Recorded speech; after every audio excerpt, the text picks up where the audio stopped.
पैसे घेतले त्याचा मुख्य उद्देश तोच आहे. माझ्याकडे मी सगळे त्या फाईल आणल्या आणि याच्यामध्ये वैभव खेडेकर ते जे नगराध्यक्ष होते त्यांची अनेक प्रकरणं मी बाहेर काढली.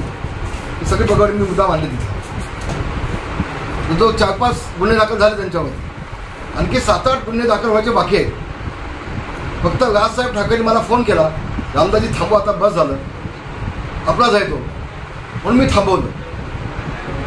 वैभव खेडेकर यांनी माझ्या मुलाच्या विरोधामध्ये 19ला राष्ट्रवादीसोबत उघडपणे प्रचार केला. कुठेही मनसेची आणि राष्ट्रवादी युती नसताना मागच्या 5-6 वर्षामध्ये माझ्या विरोधामध्ये पत्रकार परिषद घेणं, कुठल्या तरी क्लिप काढणं, मग ते पत्रकार परिषदेमध्ये घेऊन दाखवणं, मग ते अनिल परबला सोबत घेणं. आता अनिल परबची आणि राज ठाकरेची तर युती नाही ना.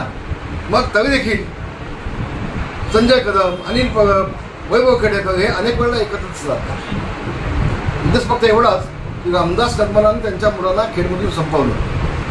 माझ्या मुळावर जर उठला असतील तर तुला मी सोडेन का? मनसे म्हणून नाही, कारण राज ठाकरेकडे वैभव खेडेकरला घेऊन जाणार रामदास कदमच आहे. मीच त्याला जिल्हा म्हणून केला होता. म्हणून सगळी प्रकरण आपण तपासून घ्या. सगळी मी आणले तिथं. त्यावेळेला उद्धव ठाकरेंनी एकनाथ शिंदेला सांगितलं होतं की वैभव खेडेकरला अपात्र करायचं नाही.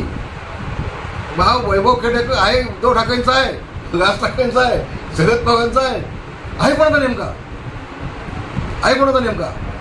म्हणून काल त्यांनी स्टेटमेंट दिली की मी मनसेचा आहे म्हणून माझ्यावर तुम्हाला अपात्र केलं नाही. चूक आहे. शेवटी मी हायकोर्ट, आमचा शाखा असताना मी हायकोर्टामध्ये गेलो. हायकोर्टातनं शासनाला मी ऑर्डर आणली याच्याचं कारवाई करा म्हणून, आणि मग त्याला अपात्र केला मी. तर आपण समजून घ्या, मी मनसे विरोध अजिबात नाही, मनसेच्या कार्यकर्त्यांच्या विरोधामध्ये अजिबात नाही. यानं मग ते बोर्ड लावायचे सुरत, गुवाहाटी, गोवा, काही वस्तू नव्हती. याने बनियन छापायचे, त्याच्यावरती माझ्या बाबतीमध्ये काय कॉमेंट छापायच्या. हे सातत्याने केलंय. कसं आहे, रामदास कदमवरती बोललो, एखादा व्यक्ती बोलली की त्याला प्रसिद्धी मिळते, आणि मग ऐतिहासिक प्रसिद्धी घेण्यासाठी माझ्या विरोधामध्ये फक्त पत्रकार परिषद घ्यायच्या आणि प्रसिद्धी मिळवायची, हा एक कलमी कार्यक्रम मागच्या अनेक वर्षापासून चाललेला आहे. अजून सुद्धा राजसाहेबांसाठी मी थांबलोय. तर आणखी 7-8 गुन्हे दाखल होते आणि या तडीपाय होईल. इथून एक खेडमधला आतापर्यंतच्या इतिहासामधला नंबर 1 भ्रष्टाचारी नगराध्यक्ष कोण असेल, मी जबाबदारीने बोलतोय, तर वैभव खेडेकर आहे. आणि लुटली नगरपालिकेला अक्षरशः. सगळी कागदपत्रे माझ्याकडे आहेत सगळे. आणि तेवढ्यासाठी त्यांनी ती पत्रकार परिषद घेतली, पाहिली मुंबईला. मला आश्चर्य वाटलं.